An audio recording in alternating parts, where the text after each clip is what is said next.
The end of World War II was the end of the line for all but a few of the great combat planes, even the P-51 Mustang. Most of them are gone now, and the only place they fly is in the skies of our imagination.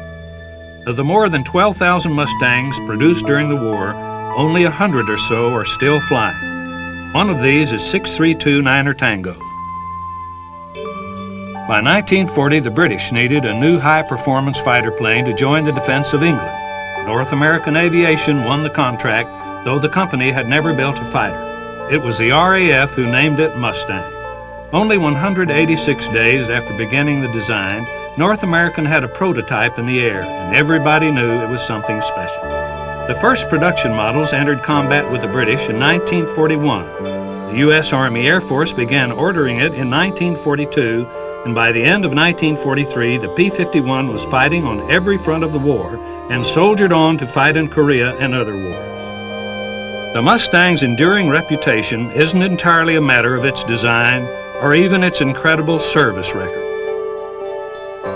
To appreciate the qualities that made the Mustang unique in its day and why the fascination with this great fighter continues to the present, you have to experience it in action.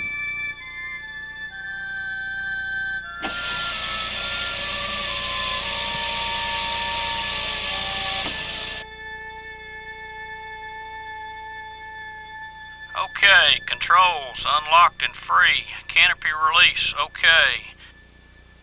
Battery on, generator on, radio master off, fuel pressure's up, mags on, prime and start.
Inches, 2,700 RPM. Coming aboard now. Let me move the airplane around so you can see it better. This Mustang was built in 1945 and served in the Royal Canadian Air Force. Landon Cullum of Wichita Falls, Texas, purchased the plane in 1961 and restored it with the colors and markings of the 72nd Fighter Squadron, 20th Air Force. This unit was based on Iwo Jima during the war. The plane is now flown by Landon and Jay Cullum. With the advent of the Mustang and other long-range high-performance fighters, the Army Air Force could finally protect its bombers on the long, deadly daylight missions over Europe and later the Pacific. The P-51 was also used in ground attack missions, photo reconnaissance, and even as a dive bomber. With a full load of fuel and ammunition, the P-51 could climb to cruising altitude, fly to targets hundreds of miles away, defend its bombers, or attack ground targets and return to base with fuel to spare. At normal power settings, 632 Niner Tango's engine consumes 60 gallons of fuel per hour, a gallon a minute. Normal cruise speed is 220 knots, or 253 miles per hour. At cruise power setting of 38 inches manifold pressure, 2,400 RPMs, this P-51 has an endurance time of 3 hours and 20 minutes without drop tanks.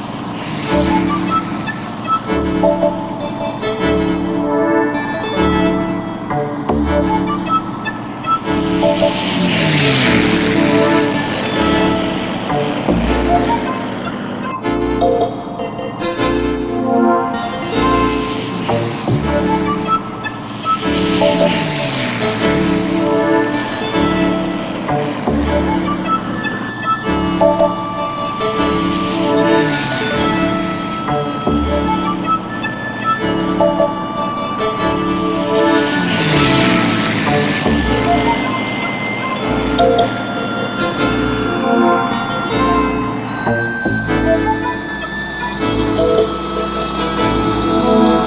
turning final at 120 knots, 1 mile out, coming full blast now.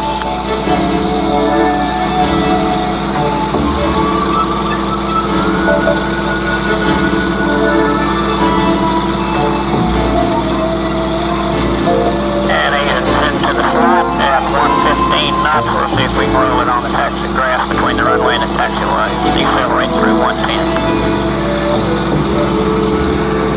Takeoff trim set in, coolant temps good. Double check gear. 105. 100 carry pounds. Good cross on the left.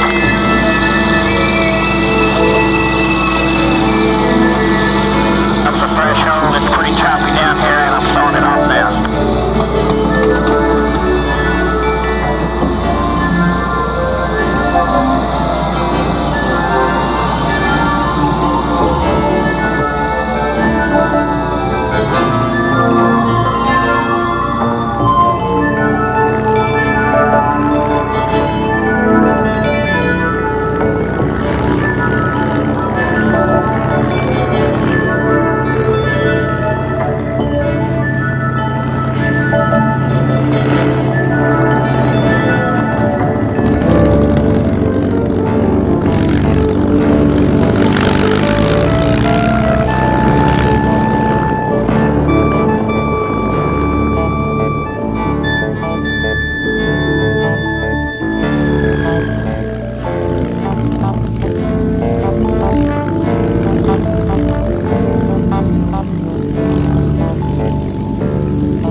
Shut her down at the gas pumps. Coolant doors open.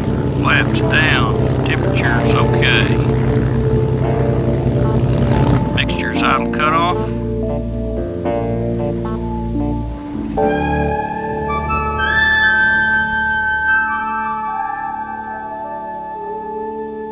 Switch is off.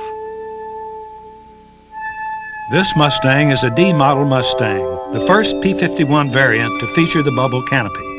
The earlier models had framed cockpits. The D model is the most familiar and popular version of the Mustang and was produced in the greatest number.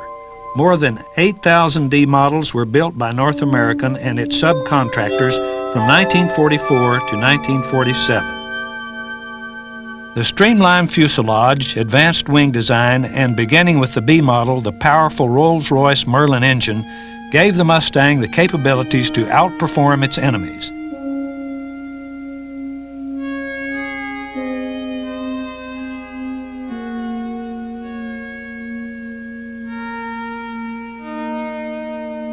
The engine that powers this P-51 is a 12-cylinder V1650-7 Rolls-Royce Merlin built by Packard. The tightly fitted 1,650 cubic inch engine has a carbureted two-stage supercharger boosting output to 1,580 horsepower.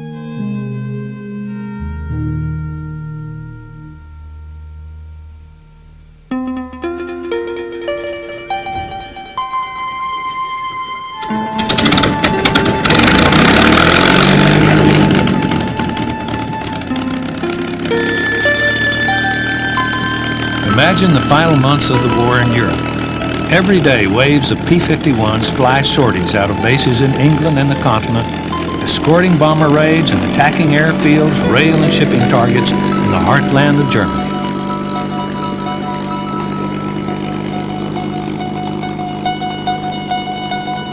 Okay, here we come.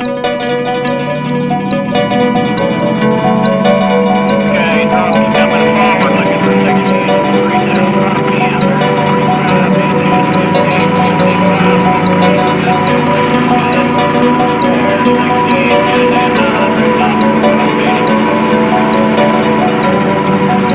100.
down, and there's 250 knots. And 6,500, here comes the car powers coming in. There's 4 G's, 1.5, 5 G's, 340 knots on the pull out. Yeah.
I'm into 13,000 for a 3-turn spin. Camera should be on, power's coming back, nose is coming up, 110 knots at 12,700 now.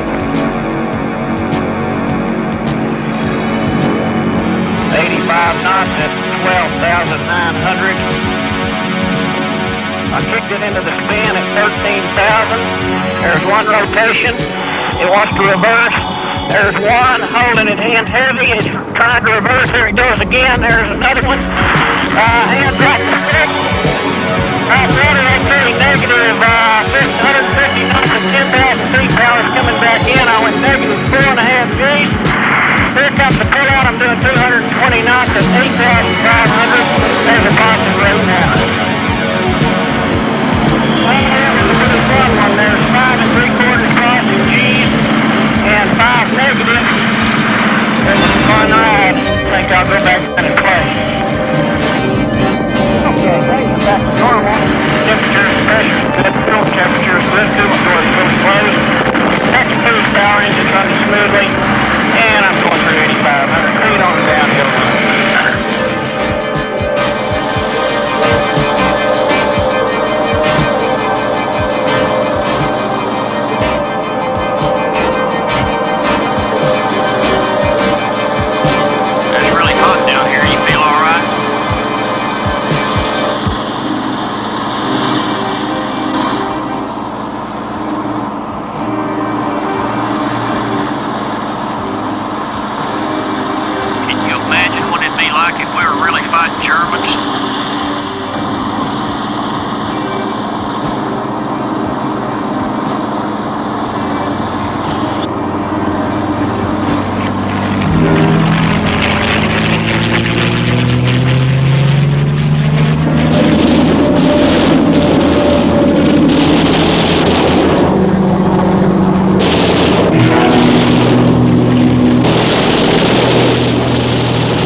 thrilling, chaotic events of the war years have been flattened out into an orderly, two-dimensional history.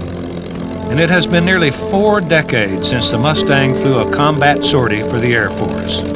But today, this great fighter flies another kind of mission. The P-51 Mustang is a messenger from that long-ago war, a symbol for the spirit of its time, and a reminder of what it was that made that time so special.